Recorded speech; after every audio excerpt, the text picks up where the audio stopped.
আসসালামু আলাইকুম। অনেকে জানতে চেয়েছেন যে যৌন ক্ষমতা কেন বিবাহের আগে কমে যায় এবং বিবাহের পরে?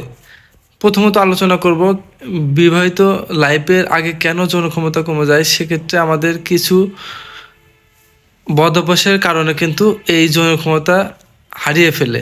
প্রথমত হচ্ছে অনেক সময় অনেক ছেলেমেয়ে দীর্ঘদিন হস্তমৈথুন করার ফলে কিন্তু যৌন ক্ষমতা ধীরে ধীরে কমে আসে।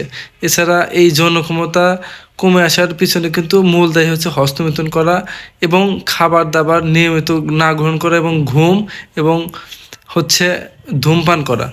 তো এগুলো থেকে আমরা বিরত থাকবো। এছাড়া যদি আমরা আরও একটু গভীর পর্যালোচনা করি, সেটা হচ্ছে অনেক সময় ছেলেরা পর্নোগ্রাফিতে আসক্ত থাকেন। সেক্ষেত্রে হচ্ছে তাদের অনিয়মিত খাওয়া দাওয়ার পাশাপাশি পুষ্টিহীনতায় ভোগেন। এগুলো দেখে দেখে তাদের শরীরের অবস্থা খুবই খারাপের দিকে যায়। সেক্ষেত্রে কিন্তু তার স্বাস্থ্যহীনতার ঝুঁকি রয়ে যায়। এছাড়া বিবাহিত লাইফে কিন্তু কিছু ক্রিটিক্যালি সমস্যা রয়েছে, যেমন যদি ধরেন এটা হচ্ছে ব্রেনের স্ট্রেসের উপরে এই যৌন ক্ষমতা বৃদ্ধি পায়। যদি আপনার নিয়মিত না ঘুমান এবং হচ্ছে চাকরি লাইফে যদি আপনি ধরেন হচ্ছে খুবই চাপের মধ্যে দিয়ে যান, সেক্ষেত্রে কিন্তু টাইমিংটা খুবই খুবই খুবই কম আসবে। এবং নিয়মিত শর্করা জাতীয় খাবার যারা কম গ্রহণ করেন, যেমন মাছ, মাংস, ডিম, দুধ, এগুলো যারা কম খান তাদের ক্ষেত্রে কিন্তু ধীরে ধীরে এগুলো হচ্ছে কমে আসতে পারে।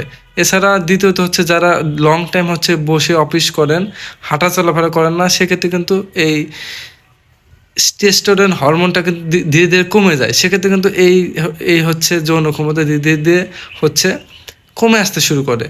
আশা করি এই আলোচনা থেকে আপনারা একটু হলেও বুঝতে পেরেছেন। তবে অবশ্যই পর্যাপ্ত খাওয়া দাওয়া করবেন এবং নিয়মিত হাঁটা চলাফেরা, ব্যায়াম, এটা কিন্তু আসলে কোনো বিকল্প নেই। আশা করি এই আলোচনা আপনাদের একটু